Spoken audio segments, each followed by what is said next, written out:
Welcome to Strides to Solutions. I'm Esther Adams. Today, we're exploring the intersection of clinical psychology, neuroscience, and real world application through one of humanity's most powerful yet systematically suppressed abilities, creative problem solving. If you've ever felt stuck facing a problem with no apparent solution, if you've heard yourself say, I'm not creative, or if you've watched children effortlessly imagine entire worlds while you struggle to think outside the most basic box, you're experiencing the effects of what might be the most successful mental suppression campaign in modern history.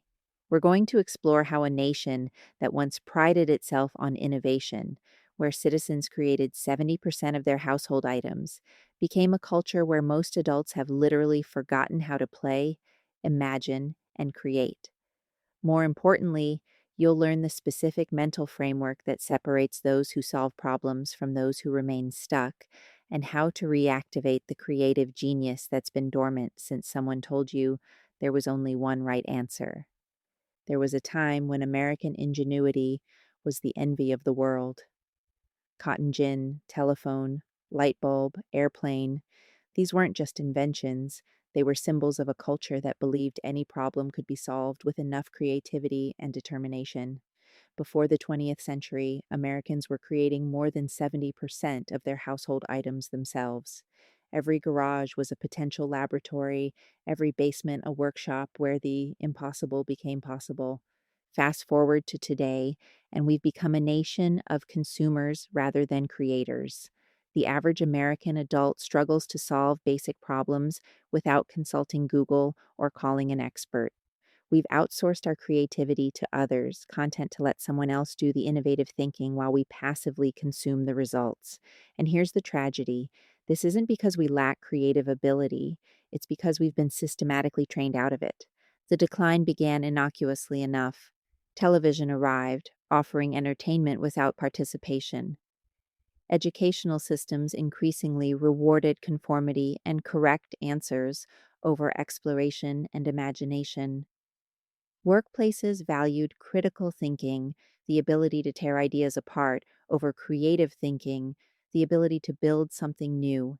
And slowly, imperceptibly, the creative muscle that once defined American culture began to atrophy. But there's another factor at play here, one that cuts even deeper.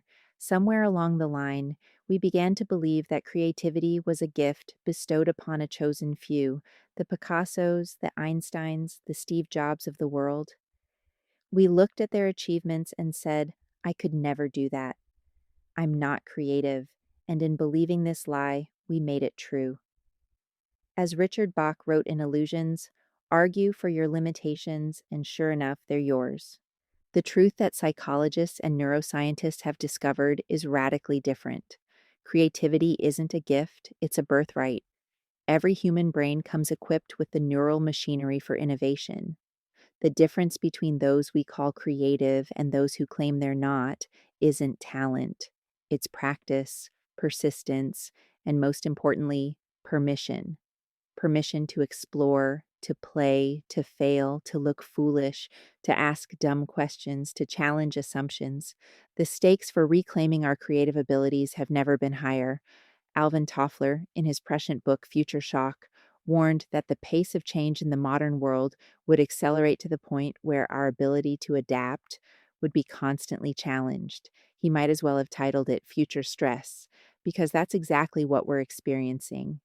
Change equals stress for most people, and the rate of change isn't slowing down, it's accelerating. In this environment, creative problem solving isn't just useful, it's essential for psychological survival. It's the ability to make order out of chaos, to find opportunity in crisis, to adapt when the old ways stop working. And unlike our ancestors who needed creativity to invent the wheel or discover fire, we need it for something even more fundamental: navigating the complexities of modern life without losing our minds. To understand how we can reclaim this ability, we need to understand what creativity actually is and how the creative process works. Abraham Maslow, the psychologist who gave us the hierarchy of needs, discovered something profound about creativity.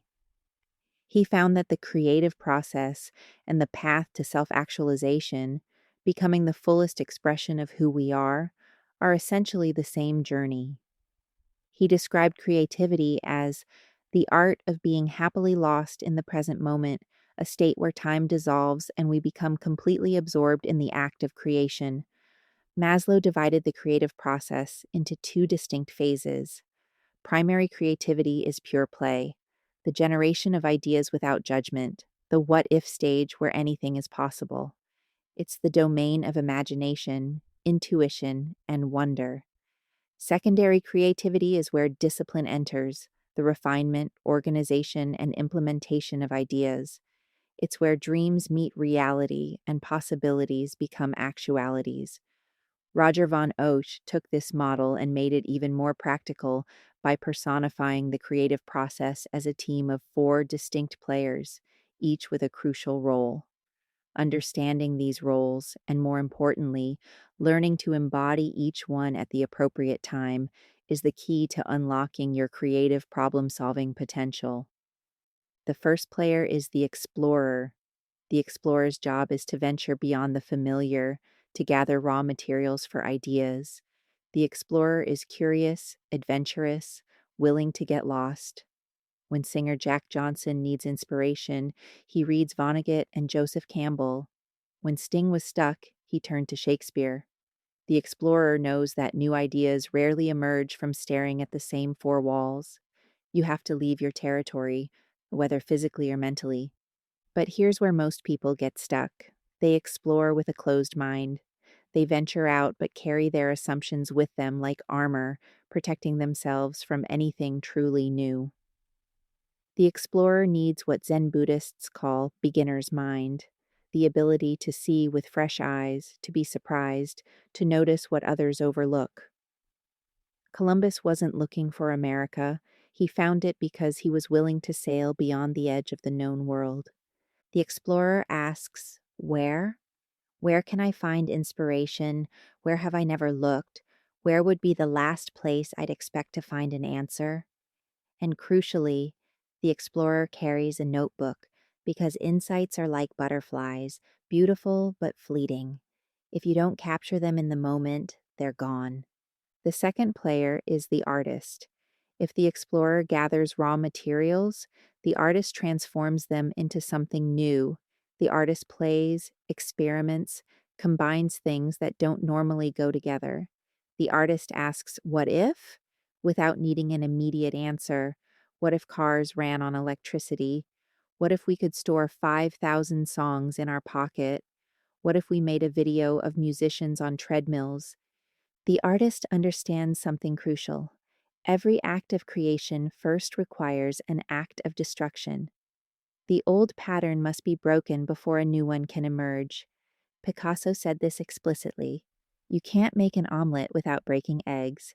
You can't innovate while clinging to the status quo. This is where the dumb questions come in. Stanford's business school discovered that breakthrough innovations often came from questions that seemed stupid at first. What if we gave away our product for free? Google. What if a phone had no keyboard? iPhone. What if people wanted to live in strangers' homes instead of hotels? Airbnb. The artist isn't afraid to look foolish because looking foolish is often the first step to looking brilliant. The third player is the judge. After the expansive playfulness of the explorer and artist comes the critical evaluation of the judge. Which ideas have merit? Which are feasible? Which align with our goals and resources? The judge brings discernment, separating wheat from chaff. But here's the problem. In our culture, the judge is often overdeveloped and mistimed. We've been trained since childhood to immediately evaluate, critique, and judge every idea. The judge bursts into the artist's studio before the paint is even dry, declaring the work worthless. This premature judgment is probably the single biggest killer of creativity. It's like yanking a plant out of the soil to check if it's growing. The judge has an important role, but timing is everything. Let the explorer explore without judgment. Let the artist play without criticism. Only when there are multiple ideas on the table should the judge enter, and even then, the judgment should be based on potential, not perfection. Edison tried 1,800 different filaments before finding one that worked. If his judge had shown up after attempt number 10, we'd still be reading by candlelight. The fourth player is the warrior. The warrior takes the chosen idea and champions it in the world. The warrior develops strategy, marshals resources, persists through obstacles. The warrior understands that an idea without implementation is just a dream, as they say on Wall Street. To know and not to do is not to know. The warrior needs qualities our culture often disparages: persistence, stubbornness, even obsession. Mario Puzo's Godfather was rejected by 19 publishers. Colonel Sanders was rejected 1,009 times before someone agreed to franchise his chicken recipe. The warrior doesn't take no for an answer, at least not the first several hundred times. What's crucial to understand is that these four players must work as a team, but they can't all be on the field at once. When the explorer is exploring, the judge needs to sit on the bench. When the artist is playing, the warrior needs to wait. Most creative failures happen because one player dominates or interferes with the others. The judge shows up too early, the explorer never ventures far enough, the artist isn't given time to play, or the warrior gives up too soon. The obstacles to creativity that von Oech identified read like a catalog of our cultural conditioning. The right answer: we're taught from kindergarten that every question has one correct response. But in the real world, most problems have multiple solutions. The belief in one right answer stops us from looking for the second, third, or 10th possibility, one of which might be far superior. I'm not creative. This might be the most self-defeating belief in existence. Saying you're not creative is like saying you're not capable of thought. Creativity is a process, not a trait. Everyone who's ever solved a problem, told a joke, or figured out a new route home has engaged in creative thinking.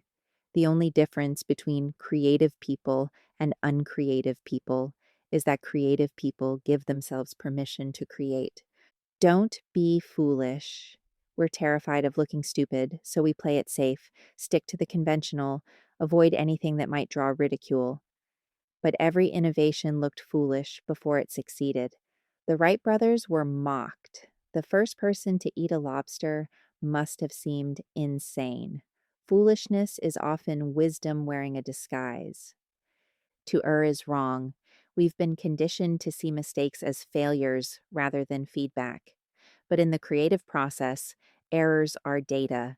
Each mistake eliminates one path that doesn't work, bringing you closer to one that does.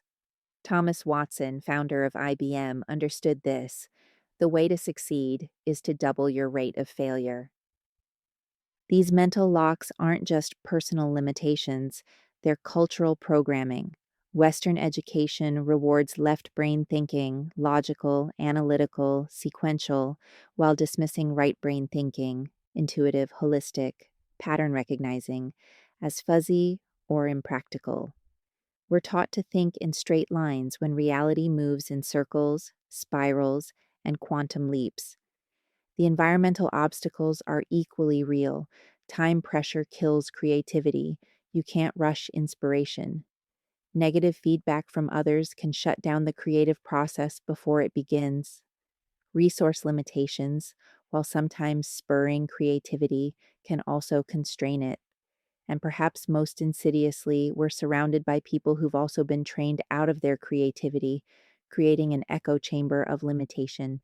But here's what's remarkable. Despite all these obstacles, creativity is irrepressible. It wants to emerge. Children don't need to be taught to be creative. They need to be prevented from having it trained out of them. Watch a 5-year-old with a cardboard box. It becomes a spaceship, a castle, a time machine.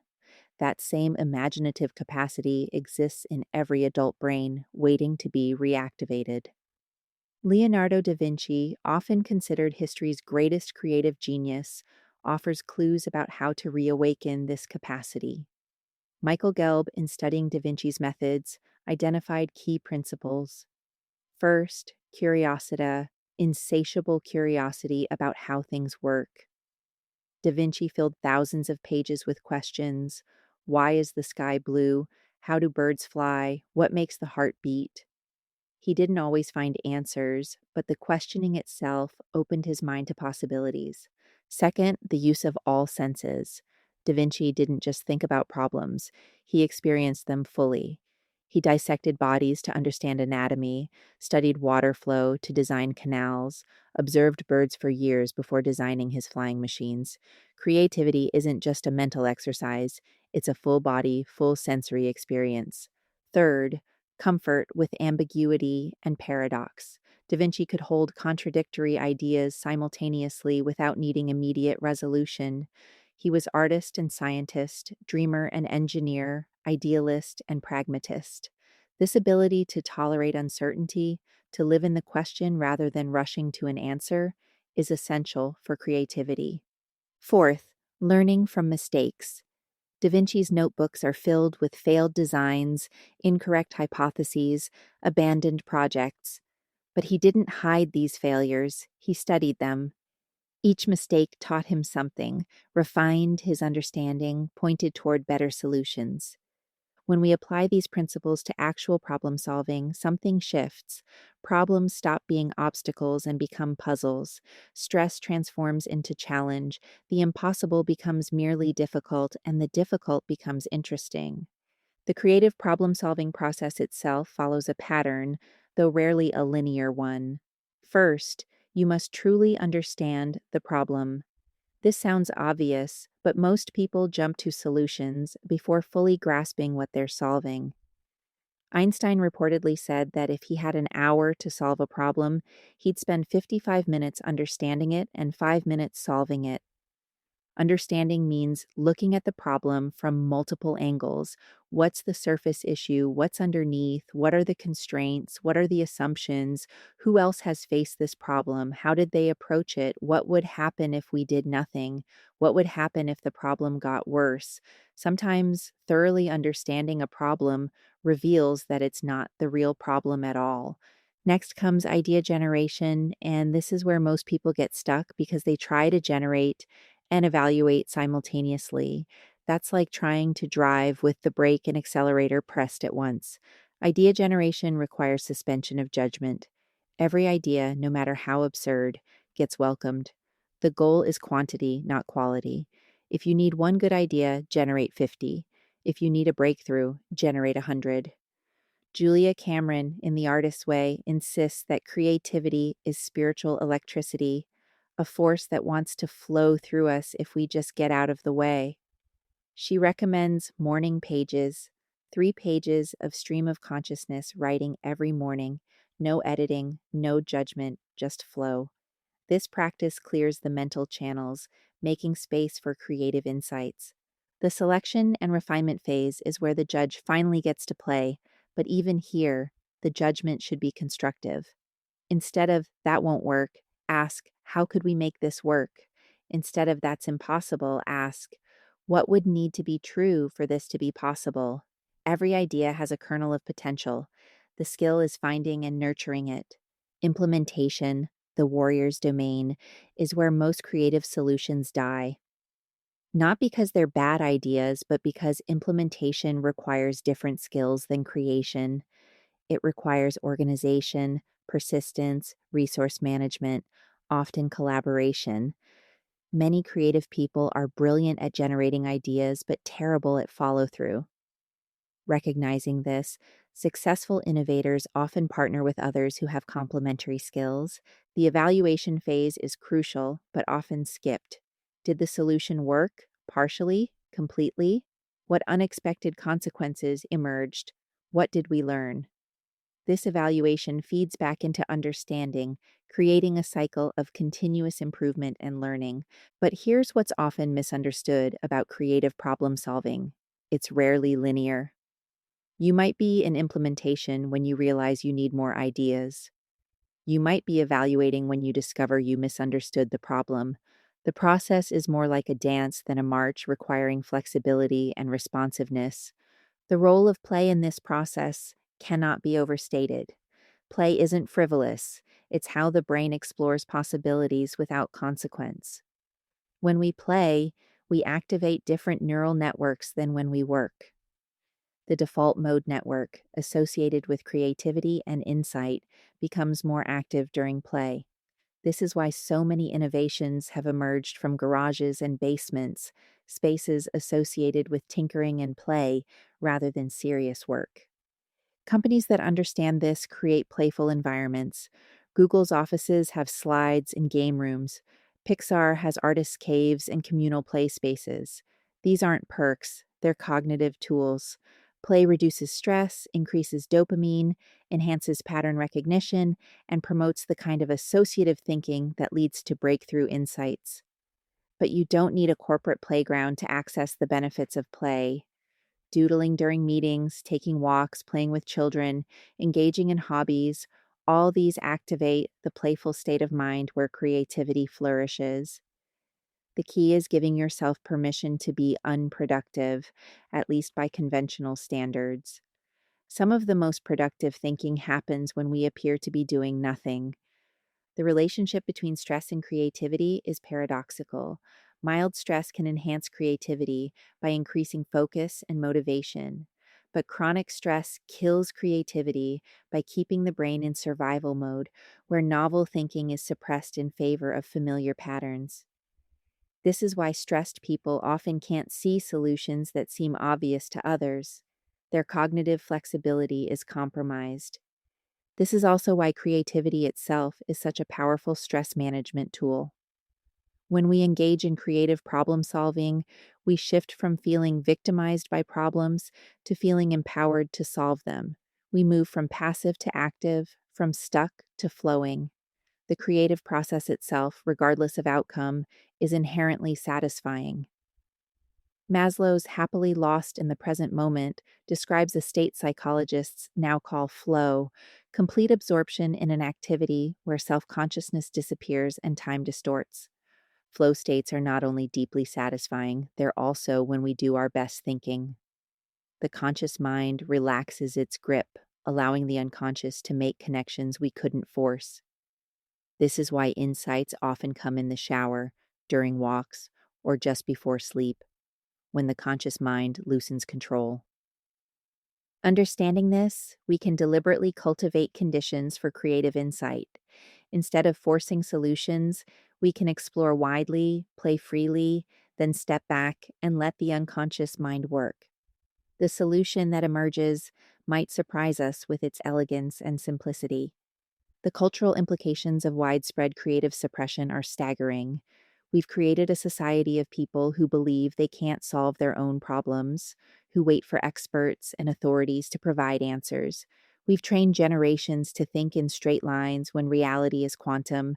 We've rewarded criticism over creation, analysis over synthesis, conformity over innovation. But cultures can change. The Renaissance emerged from the Dark Ages. The Industrial Revolution transformed agricultural societies. The digital revolution is reshaping everything we thought we knew about work, communication, and creativity itself. And at the individual level, anyone can choose to reclaim their creative birthright. Start small. Ask one what if question today. Explore one unfamiliar place this week. Play with one impossible idea this month. Notice when your judge shows up too early and gently ask it to wait. Notice when your explorer stays in familiar territory and gently push toward the unknown. Notice when your artist wants to play and give it permission. Notice when your warrior wants to quit and give it encouragement. Keep what von Usch calls an idea notebook, a place to capture insights, questions, observations, possibilities. Don't judge them, just collect them. Over time, patterns will emerge, connections will form, solutions will crystallize. You're building a database of creative raw materials that your unconscious mind can access when needed. Challenge assumptions ruthlessly. Every time you think that's just how things are, ask, but what if they weren't? Every time you hear, we've always done it this way, ask, what if we didn't? Every rule, every convention, every obvious truth is a potential breakthrough waiting to happen. Post-it notes were a failed adhesive. Penicillin was a contaminated petri dish. Microwave ovens were accidental radar byproducts. Embrace what Cameron calls creative U-turns. the willingness to abandon approaches that aren't working, even if you've invested significant time and resources. The sunk cost fallacy keeps many people pursuing dead end solutions. Creative problem solvers know when to pivot, when to start fresh, when to admit that yesterday's brilliant idea is today's dead end. Cultivate diverse experiences and perspectives. Creativity often emerges at the intersection of different domains. Steve Jobs credited a calligraphy class with inspiring Apple's emphasis on beautiful typography. The Wright brothers' experience with bicycles informed their approach to airplane control. The wider your range of experiences, the richer your creative raw materials. Most importantly, embrace failure as data. Every failed solution teaches you something about the problem. Every mistake refines your understanding. Every dead end eliminates one path that doesn't work. As Samuel Beckett wrote, ever tried, ever failed, no matter, try again, fail better. The neuroscience of creativity reveals something profound. The creative state is our natural state. Watch children play, and you're seeing the human brain in its default creative mode. It takes years of conditioning to suppress this natural creativity, to train ourselves to think in narrow, conventional patterns. But what's been learned can be unlearned. What's been suppressed can be released. The four-player model, explorer, artist, judge, warrior, isn't just a clever framework.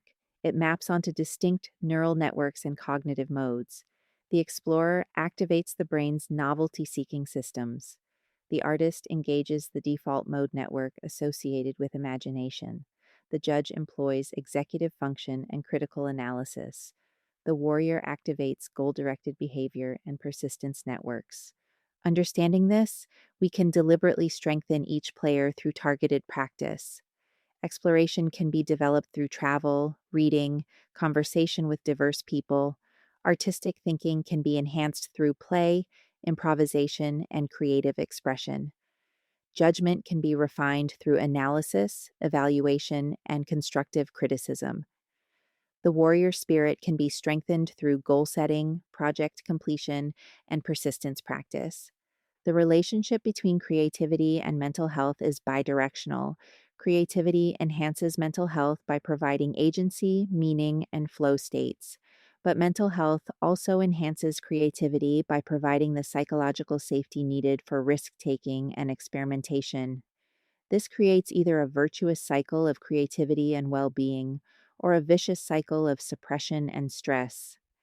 Breaking the vicious cycle requires courage, the courage to look foolish, to be wrong, to stand out, to challenge convention. But it also requires compassion for yourself when you struggle, for others who don't understand, for the part of you that's afraid to venture beyond the known. Remember, every innovation that now seems obvious was once considered impossible. Every solution that now seems elegant was once a messy struggle. Every creative breakthrough was preceded by countless failed attempts. The difference between creative and uncreative people isn't talent. It's persistence, permission, and the willingness to play.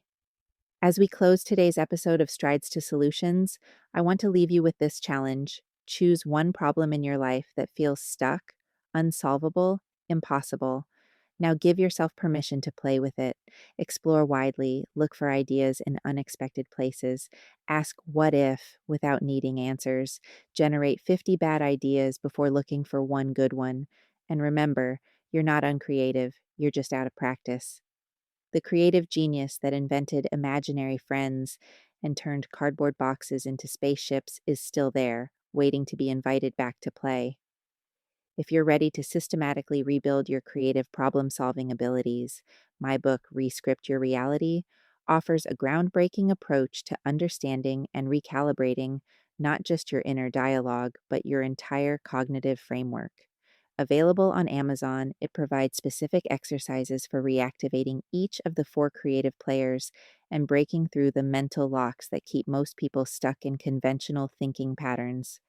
Remember, in a world that's changing at light speed, your creativity isn't a luxury, it's your lifeline.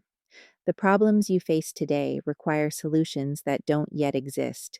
You have the ability to create them. The question isn't whether you're creative, but whether you'll give yourself permission to be. Thank you for joining me today. Until next time, this is Esther Adams reminding you that every problem is just a solution wearing a disguise, waiting for the right creative mind to reveal its true nature. Retry.